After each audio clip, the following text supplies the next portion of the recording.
Mari kita satukan hati kita berdoa memohon pertolongan daripada Roh Kudus.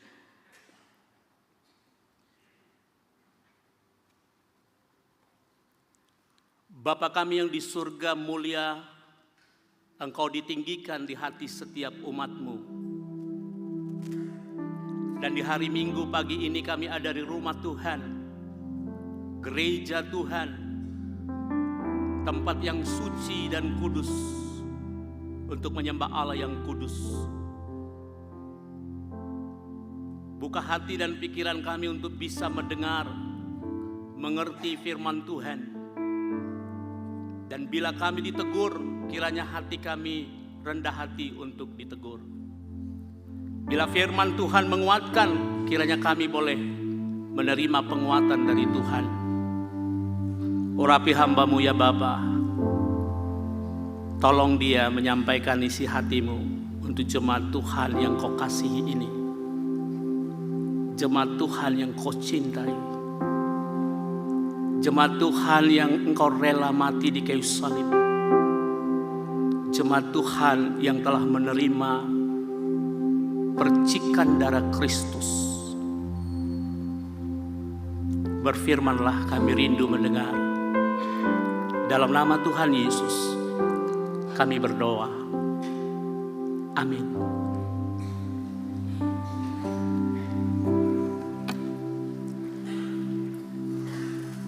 Bapak Ibu Saudara yang dikasihi Tuhan, Shalom.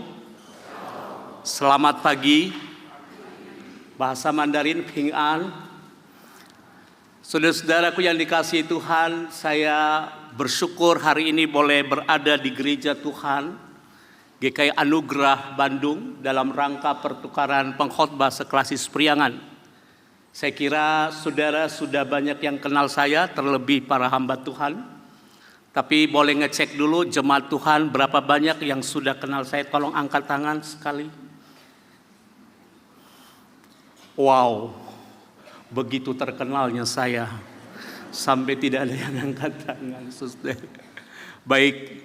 Izinkan saya perkenalkan diri sebentar. Nama saya Pendeta Lukman Sitorus. Saya pelayanan di GKI Sukabumi, GKI Penginjil. Dan ini tahun pelayanan saya di sana tahun yang ke-24 tahun. Dan kita satu klasis Priangan. Nama klasis Priangan tentu identik, tentunya keunikan adalah mempertahankan nilai-nilai budaya Mandarin atau Tionghoa, dan yang kedua adalah bahasa Mandarin masih dijaga sebagai gereja yang dulunya Tionghoa Kito Kahwe.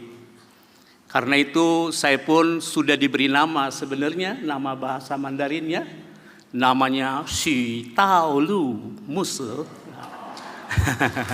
Ya, kemuliaan bagi Tuhan.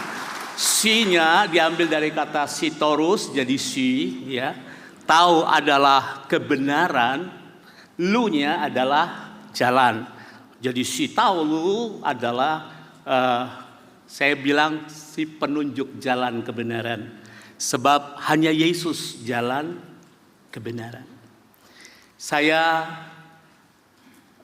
menikah dengan istri saya orang Bandung, Bolu Tambun, ada Murli di sini. Dan anak saya 3 laki-laki semua sesuai tata gereja, karena 3 anak ditanggung gereja, 4 tanggung sendiri. Jadi saya cuma cukup 3. Dan 3-tiganya semua laki-laki. Saya berdoa supaya dapat menantu yang baik hati dan cinta Tuhan. Itu saja saya kira perkenalan. Saudara-saudara yang dikasihi Tuhan, hari ini kita belajar sesuatu tema, yaitu berjudul Spot the Faith. Terjemahan Indonesianya adalah temukan hal yang palsu. Sebuah tema yang sebenarnya menantang diri kita. Dan jujur kalau kita ditunjukkan yang palsu, apakah kita siap menerima teguran itu? Coba temukan dalam diri saudara hari ini, saat ini saja. Temukan berapa banyak yang palsu dalam hidup saudara. Saya ada gigi palsu 1. Saudara ada yang lain? Apakah di antara saudara yang hadir ini asli apa tidak? Apa saudara kembaran yang sudah dibuat? Hal yang palsu. Saudara-saudaraku yang dikasihi Tuhan, oleh karena itu ternyata kita harus jujur memperbaiki diri kita. Saya khawatir dalam hati kita pun banyak kepalsuan. Dalam hidup kita pun banyak kepalsuan. Saya khawatir juga dalam perkara rohani kita sudah terbiasa memainkan yang namanya kepalsuan dan sandiwara rohani. Izinkan saya membacakan firman Tuhan diambil dari Matius 7 ayat yang ke-15 sampai 23. Saya akan bacakan bersaudara. Waspadalah terhadap nabi-nabi palsu yang datang kepadamu dengan menyamar seperti domba, tetapi sesungguhnya mereka adalah serigala yang buas. Nabi palsu menyamar seperti domba, tetapi dia adalah serigala yang buas yang mencabik-cabik dan menghancurkan iman umat Tuhan. Dari buahnya lah kamu akan mengenal mereka. Dapatkah orang memetik buah anggur dari semak duri? Tidak mungkin. Atau buah ara dari rumput duri? Tidak mungkin. Demikianlah setiap pohon yang baik akan menghasilkan buah yang baik. Setiap jemaat yang baik akan menghasilkan buah yang baik. Setiap hamba Tuhan yang baik akan menghasilkan buah yang baik. Setiap suami yang baik menghasilkan buah yang baik. Setiap istri yang baik menghasilkan buah yang baik. Setiap anak yang baik menghasilkan buah yang baik. Tapi kalau pohon itu sedang pohon yang tidak baik, menghasilkan buah yang tidak baik. Sehebat apapun dipoles, kalau sudah palsu, pasti tidak akan baik hasilnya. Ayat 18. Tidak mungkin pohon yang baik itu menghasilkan buah yang tidak baik. Ini padanan yang tadi. Tidak mungkin pohon yang baik itu menghasilkan buah yang tidak baik. Tidak mungkin. Ataupun pohon yang tidak baik itu menghasilkan buah yang baik. Tidak mungkin juga. Dan setiap pohon yang tidak menghasilkan buah yang baik pasti ditebang dan dibuang ke dalam api. Jadi dari buahnya lah kamu mengenal mereka. Bukan setiap orang yang berseru kepadaku Tuhan, Tuhan akan masuk dalam kerajaan surga, melainkan dia melakukan kehendak Bapa-Ku yang di surga. Pada hari terakhir, banyak orang akan berseru kepadaku, Tuhan, Tuhan, bukankah kami bernubuat demi nama-Mu, mengusir setan demi nama-Mu, dan mengadakan banyak mujizat demi nama-Mu juga. Pada waktu itulah aku akan berterus terang kepada mereka dan berkata, Wopuren seni, aku tidak mengenal kamu. Wopuren seni, aku enggak kenal kamu. Enyahlah daripadaku, kamu sekalian pembuat kejahatan.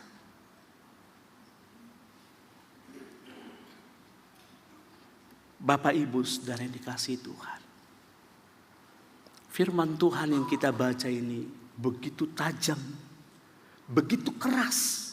Dan saya kira saya tidak perlu menjabarkan pun, saudara sebenarnya ngerti artinya. Bila suatu hari saya dan saudara berada di pengadilan Kristus dan dia berkata, Wopuren seni, aku tidak kenal kau. Apa yang saudara akan jawab?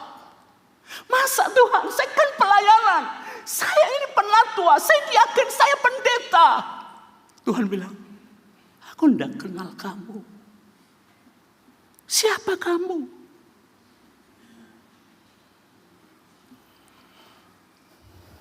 Itu yang saya bilang tadi, harus jujur menerima firman Tuhan hari ini.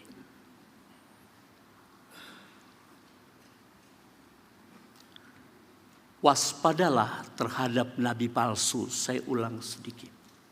Siapa nabi palsu itu?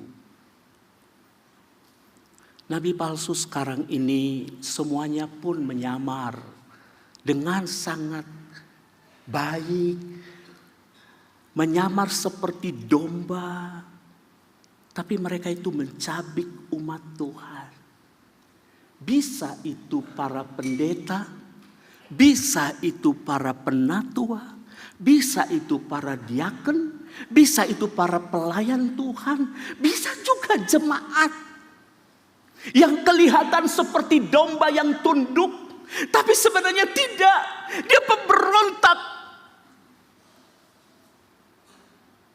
Dia melawan Tuhan di dalam batinnya.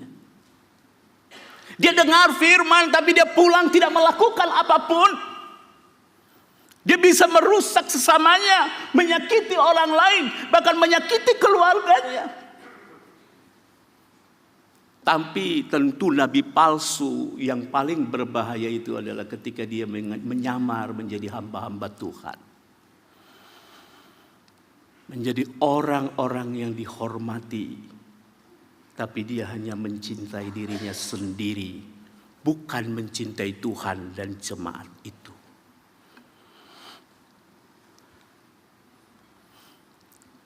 Dari buahnya lah kamu mengenal mereka.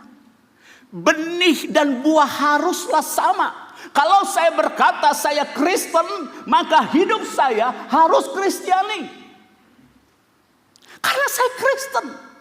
Karena Yesus ada di hati saya. Yang telah mati bagi saya. Yang melahirkan kita. Maka buahnya harus Kristiani. Coba bayangkan kalau saudara Kristen tapi hidupmu tidak Kristiani. Bukankah itu mempermalukan Tuhan? Benih apa di dalam hati saudara dan saya kalau sikapmu bukan seperti Kristus? Jangan-jangan hati kita bukan benih Kristus sebenarnya. Hanya kita ingin bersandiwara. Hanya kepalsuan saja.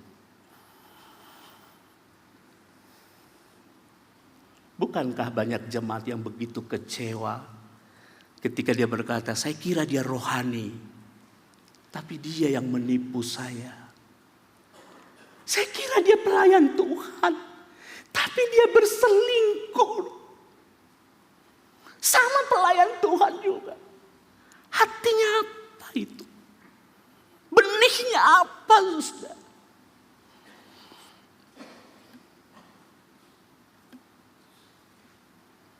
Zaman kita ini begitu bisa bersandiwara. Begitu bisa memoles diri. Minggu lalu di GKI Penginjil saya berkhotbah. Ingat Bapak Ibu sekalian. Semakin manis bibir pendeta, semakin sulit untuk dipercaya.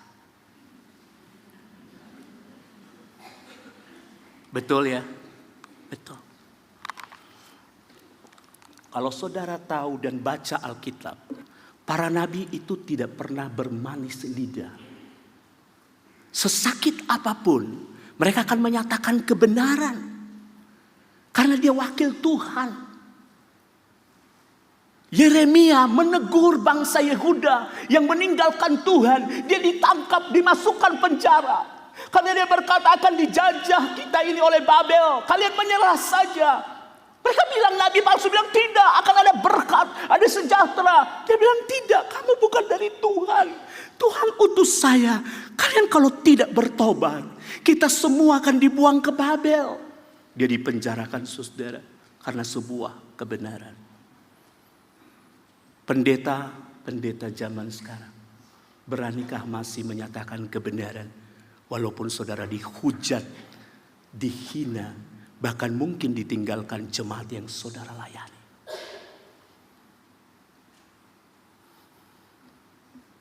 Tetapi saya mau ngasih tahu, jemaat Tuhan yang Tuhan cintai, engkau berharga di mata Tuhan.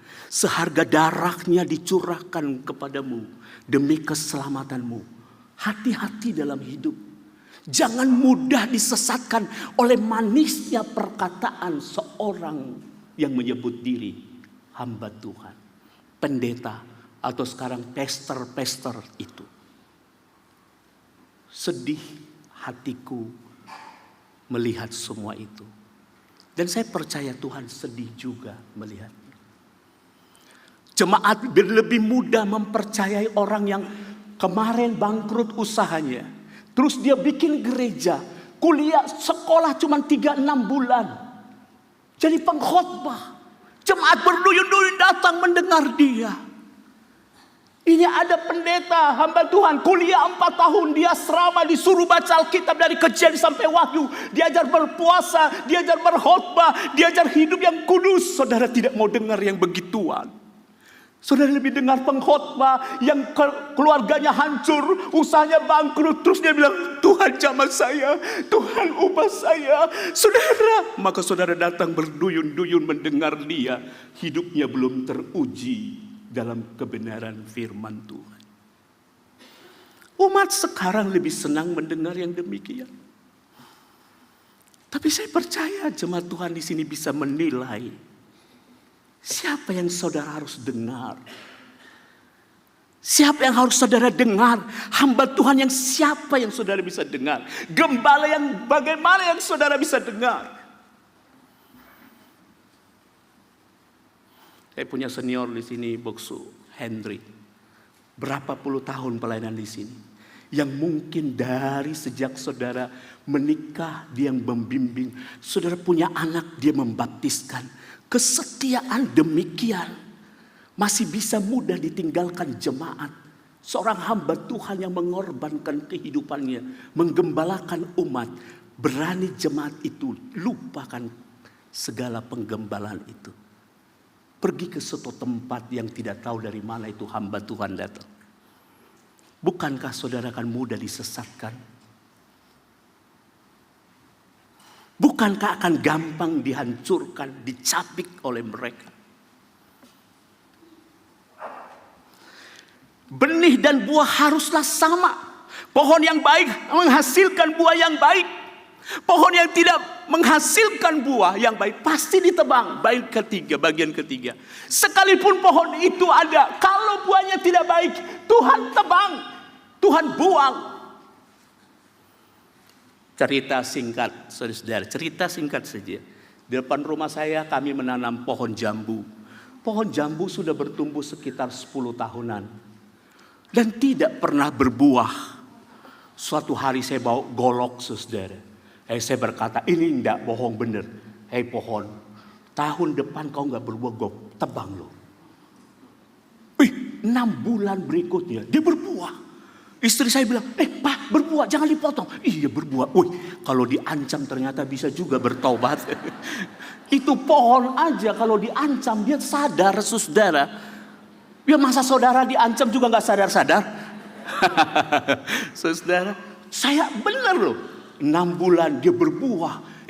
Saya senang sekali udah ada buahnya. Tapi sangat mengecewakan ketika saya makan buah jambunya itu. Pahit dan enggak ada rasa sama sekali. Istri saya bilang kita tunggu 2 tahun. Kita tunggu 2 tahun. Mungkin nanti berubah menjadi manis. Tunggu 2 tahun. Tetap buahnya tidak manis. Dengan terpaksa pedang yang sama. Saya akhirnya potong dia. Saudara. Benar loh dipotong sama saya. Walaupun sedih hati. Udah tinggi sekali. Kehidupan kita sebagai orang percaya yang tidak menghadirkan buah yang baik, Tuhan akan tidak segan memotongnya dan membuangnya. Karena itulah kita harus waspada dalam hidup kita. Ayat bagian terakhir ini dikatakan dalam firman Tuhan. Ini saya tekankan sedikit. Jangan terpesona dengan mujizat. Yang utama adalah melakukan kehendak Allah. Di hari terakhir orang berkata, Tuhan, Tuhan, bukan yang berseru Tuhan, Tuhan akan masuk kerajaan Allah. Melainkan yang melakukan kehendak Bapakku, kata Yesus. Pada hari terakhir banyak orang yang berseru padaku, Tuhan, Tuhan, bukankah kami bernubuat demi namamu, melakukan mujizat demi namamu, mengusir setan demi namamu. Ini saya pikir bisa mengusir setan, bisa bernubuat demi nama Yesus, bisa melakukan mujizat. Tapi Yesus berkata, aku tidak kenal kamu. Kok bisa ya? Bahkan ditambahkan, kamu sekalian pembuat kejahatan. Siapa yang bisa mengusir setan? Siapa yang bisa bernubuat? Siapa yang bisa melakukan mujizat? Bukankah kebanyakan itu pada para pendeta, para pester itu? Mengapa Tuhan izinkan mereka melakukan itu? Karena Tuhan ingin karena Tuhan ingin menyaring pendengar, menyaring jemaat yang mau mendengar kebenaran apa tidak. Mengapa mereka disebut pembuat kejahatan? Karena mereka tidak melakukan kehendak Allah. Mereka bisa mengadakan sebuah ibadah, tapi hatinya, tujuannya untuk mencari keuntungan pada dirinya sendiri. Tuhan mau cari saudara dan saya yang melakukan kehendak Bapa, yang melakukan keinginan Bapa. Maka dia akan selalu menjaga, menuntun kehidupan saudara. Izinkan saya bahas tentang gereja sejenak. Bagaimana dengan zaman ini, gereja zaman kita? Markus 13 ayat 6 berkata, akan datang banyak orang dengan memakai namaku dan berkata, akulah dia. Dan mereka akan menyesatkan banyak orang. Memakai nama Yesus menyesatkan banyak orang. Karena kalau tidak pakai nama Yesus, itu tidaklah laku, tidak keren. Pakai nama Yesus dan dia menyesatkan banyak orang. Itu sebabnya orang memakai nama Yesus untuk mencari keuntungan diri sendiri. Bila ada pendeta-pendeta yang buka gereja di mall, di hotel, aku pun mendengar ada di diskotik. Itu menyakitkan sekali sebenarnya. Satu gereja katanya di Jakarta, malam hari itu diskotik. Hari Sabtu malam, malam Minggu itu orang mabok di sana. Besok pagi dibersihkan, mereka ibadah di sana. Dan mereka juga menyembah Allah. Izinkan saya bertanya jemaat GKI Anugerah, apakah Allah kita serendah itu hadir di tempat yang demikian? Apakah Allah kita yang Maha Kudus itu begitu mau menghadiri ibadah di tempat yang malamnya mabok-mabokan, besoknya disembah dia di sana? Saudara pikir sendiri. Sejak perjanjian lama, rumah ibadah itu Tuhan buat khusus. Bait Allah itu hanya satu. Di Yerusalem yang dibangun Raja Salomo, dipugar oleh Herodes. Tetapi juga dihancurkan tahun 70 oleh Jenderal Titus. Karena meninggalkan kehidupan yang benar. Saudara-saudara, Allah kita kudus. Tidak sembarangan dia hadir. Kita akan menjelaskan, oh kan Tuhan itu roh. Dia akan hadir di mana saja. Malamnya diskotik, besok ibadah. Tempat ibadah, boleh dong. Allah kita masa gak boleh? Saudara-saudara, serendah itukah Allah kita? Saya nggak tahu teologi apa yang dipahami umat sekarang. Tuhan itu punya tempat yang dia senang untuk datang menjumpai umatnya.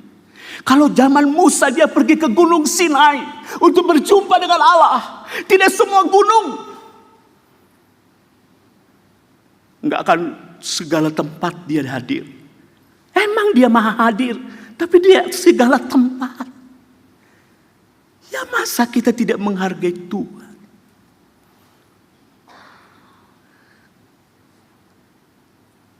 Orang bangun gereja untuk urusan perut sehingga tidak peduli akan etika pelayanan.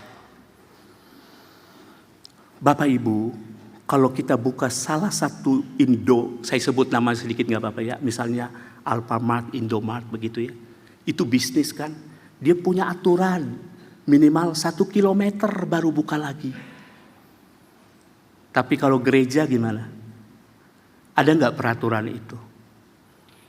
Tidak, saudara. Sekarang gereja lebih bersaing daripada dunia bisnis. Hotel 10 tingkat, 10-10-nya ada gereja. Yang paling tinggi pasti lebih dekat Tuhan, benar ya?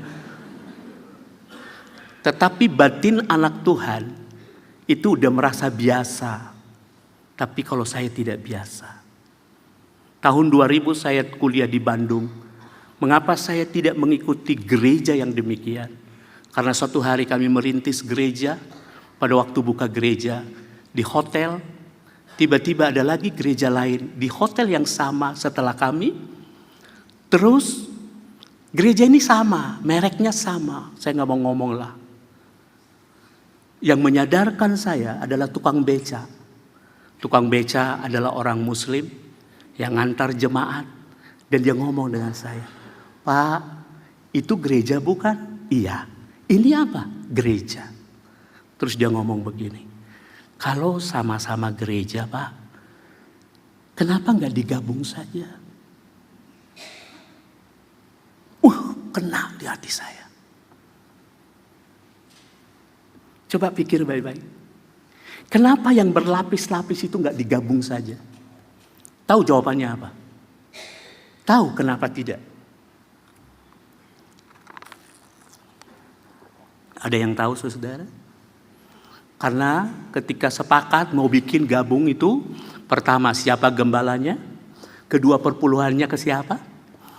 Jadi nggak mau gabung. Orang yang menyebut dirinya penuh dengan Roh Kudus justru paling sering memecahkan dirinya.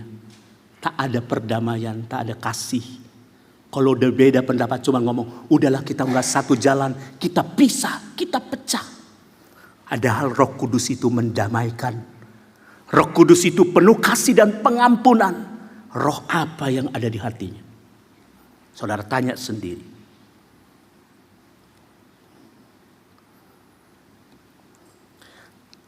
Akhirnya gereja lebih fokus menyenangkan hati manusia dibanding menyenangkan hati Tuhan Yesus. Kita mulai bertanya apa yang manusia butuhkan, apa yang jemaat mau, apa yang jemaat senangi. Kita buat, kita lakukan apa yang jemaat senangi. Dan saya mau peringatkan para pemimpin gereja baik di sini baik di mana saja, dengar baik-baik. Menyenangkan hati manusia itu sangat sulit sekali. Khotbah seperti ini ada yang bilang, nggak enak khotbahnya keras-keras. Ada khotbah seperti stand up comedy, banyak yang senang, stand up comedy. Tapi banyak ini mah khotbah kok kayak stand up comedy. Nggak ada yang bisa menyenangkan hati saudara kalau manusia. Sulit menyenangkan hati manusia. Ini saya ambilkan fotonya. Ini namanya nama-nama apa ini? Jenis-jenis makanan. Saudara, berapa banyak jenisnya, macam-macam. Makan bakso saja kita macam-macam. Ada bakso yang pakai sambal, ada yang pakai bawang, ada yang pakai seledri, ada yang nggak pakai baksonya cuman kuahnya doang. Itu macam-macam ya. Makanya rumah makan, restoran menyediakan semua jenis. Sekarang kalau gereja menyenangkan hati jemaat semua ini, berapa banyak yang saudara harus siapkan gereja untuk saudara sekalian.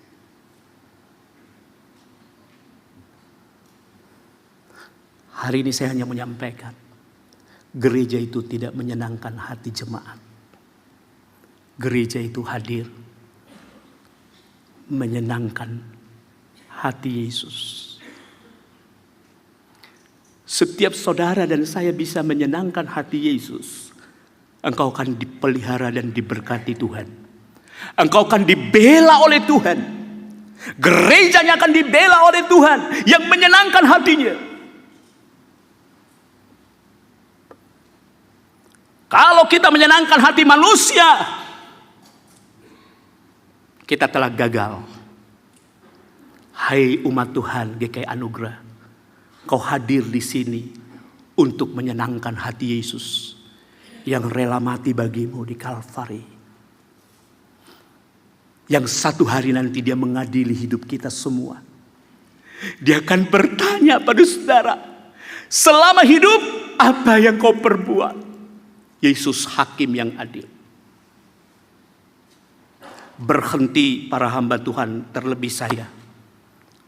Saya jadi hamba Tuhan bukan menyenangkan hati jemaat. Saya menyenangkan hati Tuhan. Karena saya menyenangkan hati Tuhan, saya akan mengasihi umat Tuhan dengan baik. Saya menggembalakan jemaat Tuhan dengan baik. Oleh karena saya mau menyenangkan hati Tuhan, berhenti sekali lagi menyenangkan hati manusia. Karena tidak akan pernah manusia dipuaskan. Tidak akan pernah. Tidak akan pernah. Tetapi ingatlah, ketika kita datang pada Tuhan, menyenangkan hati Tuhan, hati kita puas, kita bahagia, kita tenang. Aku gak peduli jemaat mau bilang apa lagi tentang saya. Saya mau menyenangkan hati Tuhan. Sekitar sebulan yang lalu, kalau gak salah, dengan Boksu Cheng Lison kami retret. Saya mengalami kehilangan arah dalam pelayanan. Saya mengalami kekeringan batin saya. Emang banyak faktornya, tapi faktor yang paling banyak itu, yang paling sentral secara pribadi, waktu awal COVID mama saya meninggal walaupun bukan karena COVID. Tahun ini abang saya meninggal bulan Maret yang lalu. Itu memukul hati saya. Tapi saya tidak sadari. Sebab saya merasa saya hamba Tuhan. Jadi saya kuat-kuatin diri. Tapi sebenarnya gelisah hati saya. Kalau disuruh khotbah di gereja di Sukabumi, saya udah berat. Saya menangis, saya gak mau khotbah. Kenapa Tuhan kasih saya beban? Saya gelisah dalam hidup saya. Tapi ketika kami retret di situ, saya baru kembali kepada kesejatian. Saya menangis di hadapan Tuhan 2 jam tiada henti.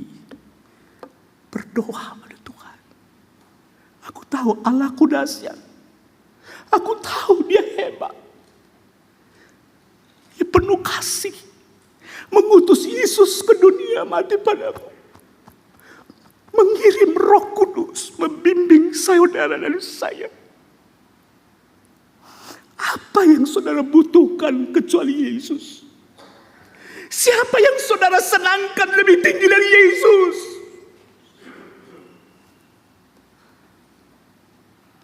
Siapa yang rela mati pada saudara? Hanya Yesus. Itu merubah hidup saya. Itu mengubah hati saya. Ketika saya berdoa dan saya melihat ada kolam renang, airnya jernih.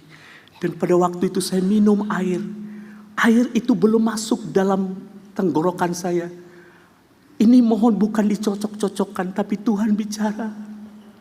Yang kamu butuhkan itu air kehidupan. Yesus. Saya bilang, ya Tuhan, aku butuh Engkau. Aku butuh Tuhan dalam hidup saya. Harta uang gak pernah membuat puas batin ini. Yesus, dia satu-satunya yang membuat hati saudara damai. Kemana kau mau pergi? Kemana kau mau cari kedamaian? Kemana? Tidak akan dapat. Kamu hanya dapat berlutut di kaki Yesus.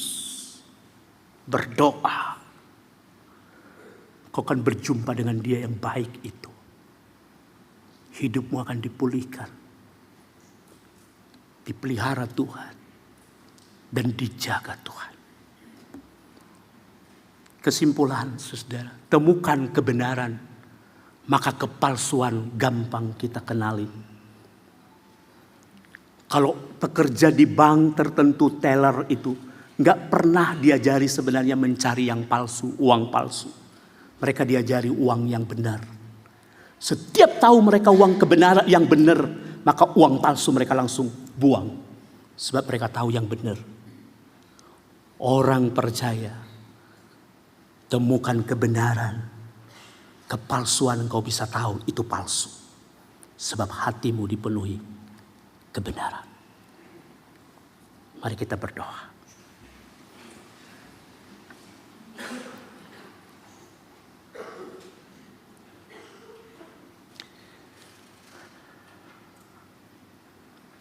Bapa di surga, bersihkan hati nurani kami, agar kami bisa menemukan kebenaran.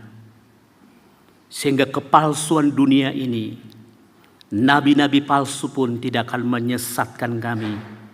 Sebab kami dituntun oleh Roh-Mu yang kudus. Roh kebenaran yang tidak akan menyesatkan kami. Ajari kami berjalan di dalam roh dan kebenaran Tuhan. Sebanyak ini jemaat yang hadir di sini, Tuhan jamalah dengan kuasa-Mu, penuhi dengan Roh-Mu yang kudus, yang berbeban berat menemukan kelegaan, yang berletih lesu diberikan kelegaan, yang merasakan kehilangan damai diberi damai oleh Roh Kudus, yang tidak tahu arah hidup dituntun kepada kebenaran Tuhan. Berkati gereja-Mu di tempat ini. Engkau yang membangun gereja ini. Dengan kuasa-Mu Engkau juga yang memberkati dan menjaganya. Berkati para hamba-hamba Tuhan di GKI Anugerah. Padukan hati mereka untuk menyenangkan hati Tuhan. Menyenangkan hati-Mu. Itu panggilan kami. Tuhan berkati sekali lagi seluruh jemaat Tuhan. Bimbinglah setiap hari. Sempurnakan doa kami. Kami naikkan dalam nama Tuhan Yesus Kristus. Amin.